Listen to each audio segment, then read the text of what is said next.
Welcome to the Bridging Broken to Breakthrough podcast. I am your host, Maria Wingard.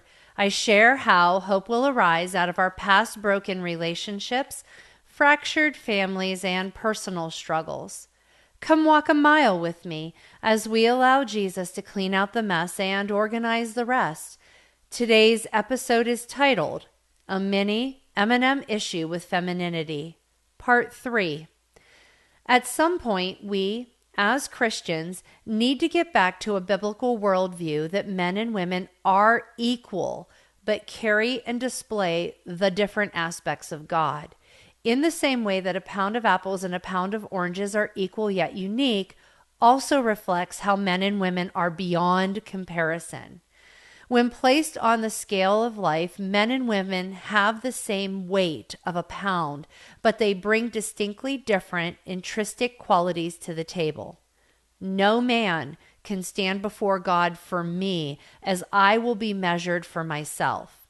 You cannot weigh apples against oranges in taste, smell, color, or texture, as there's nothing similar except that they're fruit and round.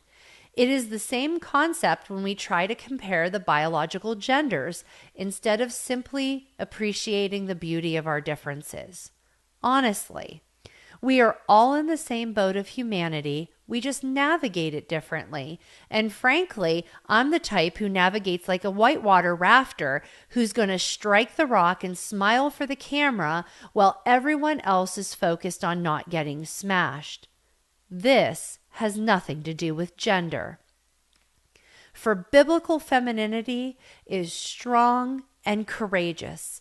It's Jael shoving a tent pike into the enemy's skull. It's the heroine prostitute Rahab hiding two spies and getting added into the lineage of Jesus. It's the prophetess Deborah judging men and women, with the men refusing to go into battle without her. It's Jochebed, Moses' mom, hiding him in the river.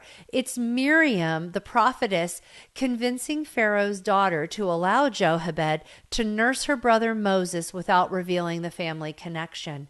It's Shira, building 3 cities in a time when women didn't even own land. It's the prophetess Hudalah standing alone to speak the word of the Lord to the king when all of his male officials, priests, and scribes came to her for advice. It's Esther, calling a nation to fast and then going before the king alone, while at the same time laying a trap for Haman. It's the Proverbs 31 woman who runs her own business while buying and selling land. Feisty personality traits have nothing to do with my gender. Jordan Peterson explains that there are 3 main dividers between men and women. Women are typically more agreeable out of a desire to avoid conflict. They have higher negative emotions such as anxiety and emotional pain. They focus on people instead of things. Peterson also discusses how scientific gender studies of straight-up empirical data has a 30-year history.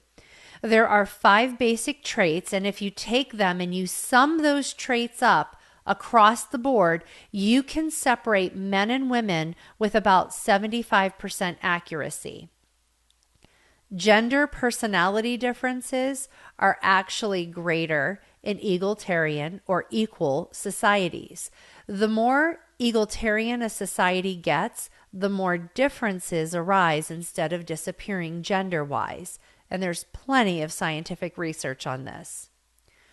Quote, contrary to what social constructionists would argue, research suggests that greater nation-level gender equality leads to psychological dissimilarity in men and women's personality traits because as a society becomes more prosperous and more egalitarian, the innate dispensational differences between men and women have more space to develop, and the gap that exists between men and women in their personality becomes wider.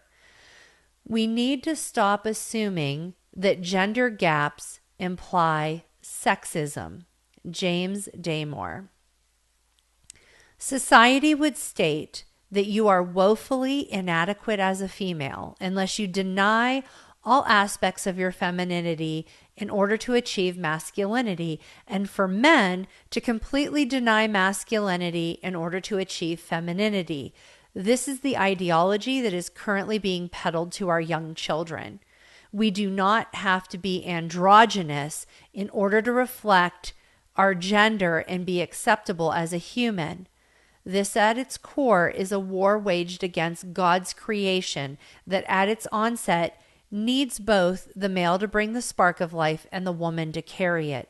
We are not hermaphrodites, and this role reversal is a horrific attempt to declare, quote, "What is right is wrong, and what is wrong is right, that black is white, and white is black, bitter is sweet, and sweet is bitter." Isaiah 5:20. I absolutely detest this androgynous destruction of our society. A woman can be assertive, and a man can be compliant without the need to strip them of their gender identity.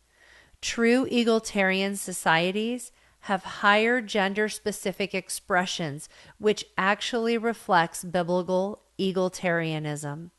Equality created to reflect the fullness of God's image. I say all of this as a childhood society labeled tomboy, and this angers me because I am very much female and I now love all things feminine about my body, while I still do not embrace traditional feminine displays. I loathe shopping with a passion. I rarely go to the nail salon for mani-pedis. I prefer shooting a gun and whitewater rafting as opposed to demurely sitting bored to tears stuck in small talk. Yet, I still somehow overpack when I travel. I know, totally stereotypical. Now I am faced with a dilemma. As much as I hate wearing heels and dresses, I think it's time for me to dig deep in my closet and start rocking them. Someone with an assertive personality has to take back what society has misappropriated. So today, I'm going to grab my M&M heels and my Minnie Mouse red dress back from those in our society who want to shove them down a little boy's throat by putting them on Mickey Mouse. Well, on second thought, maybe I'll just say yes to the red dress, but I'm going to skip the stilettos and the go-go boots are more my thing. Who really wants to be in unwalkable stiletto torture devices anyway? Just saying. I am grateful you decided to come walk a mile with me, your host, Maria Wingard, on the Bridging Broken to Breakthrough podcast. And to listen to past episodes, please visit hopewillarise.com. And thanks for listening today.